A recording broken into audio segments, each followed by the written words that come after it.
Bom, vamos lá. O nosso papo hoje é sobre um sentimento que parece que tomou conta de tudo, a ansiedade.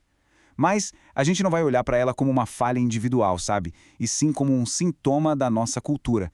Quase uma epidemia que está mudando completamente o jeito que a gente vive o agora. Vamos pensar um pouquinho. Com que frequência a gente acelera um áudio de WhatsApp ou coloca uma série no 2x para terminar mais rápido? Parece um truque bobo para ganhar tempo, né? Mas, na verdade, isso é um sinal de algo bem maior. A gente está, aos poucos, desaprendendo a viver no ritmo normal da vida. E o que está em jogo aqui é gigante. Como a doutora Ana Beatriz Barbosa diz, essa pressa toda não rouba só nossa paciência. Rouba o prazer de viver, a conexão de verdade com as pessoas. É uma troca muito perigosa que a gente está fazendo sem perceber. Tá, mas o que é a ansiedade exatamente nesse nosso contexto? A definição é bem direita. É um jeito do cérebro funcionar que tira a gente do presente e joga lá na frente, num futuro que a gente imagina, e quase sempre de um jeito ruim, ameaçador. É como viver se preparando para uma batalha que, na maioria das vezes, nunca vai acontecer. E a consequência disso é brutal.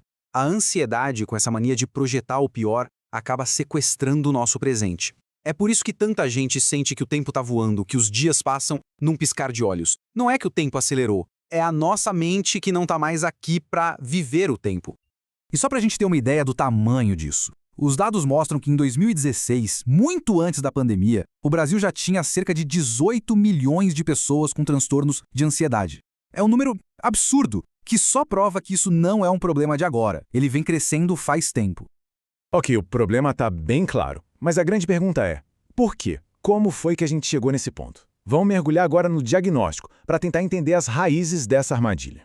Olha só que paradoxo. A tecnologia veio com aquela promessa de mais tempo livre, mais eficiência, mais conexão. Mas o que ela entregou na prática? A sensação de que o trabalho nunca tem fim, conexões mais superficiais e uma aceleração que não para em tudo na vida.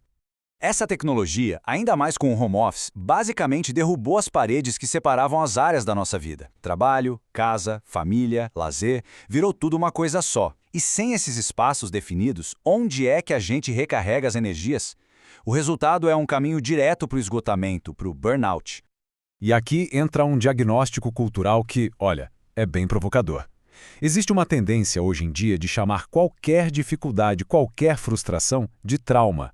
O que se sugere é que, talvez, ao fazer isso, a gente esteja enfraquecendo a nossa própria capacidade de lidar com os desafios que são simplesmente parte da vida. Isso nos leva para uma palavra-chave, atrito. A vida nasce do atrito, do esforço.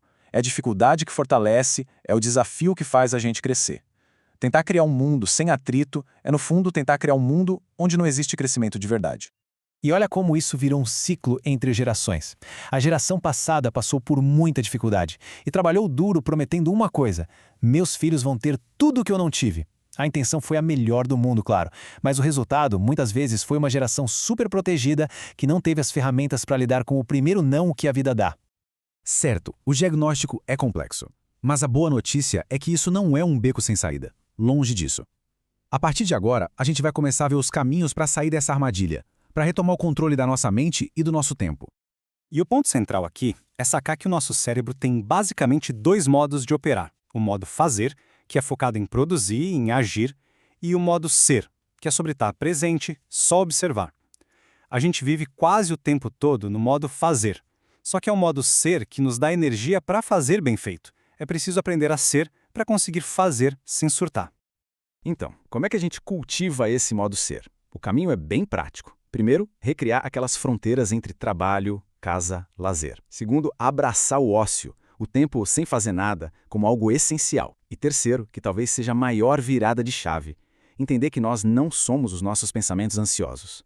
Nós somos a consciência que observa esses pensamentos passarem. Essa metáfora da faxina é simplesmente perfeita. A gente acha que descanso é tempo perdido, mas é o oposto. O sono, os momentos de ócio, é quando o cérebro está lá, fazendo a sua limpeza, organizando a bagunça de informação do dia. Negligenciar isso é como morar numa casa e nunca limpar. Uma hora, o sistema entra em colapso.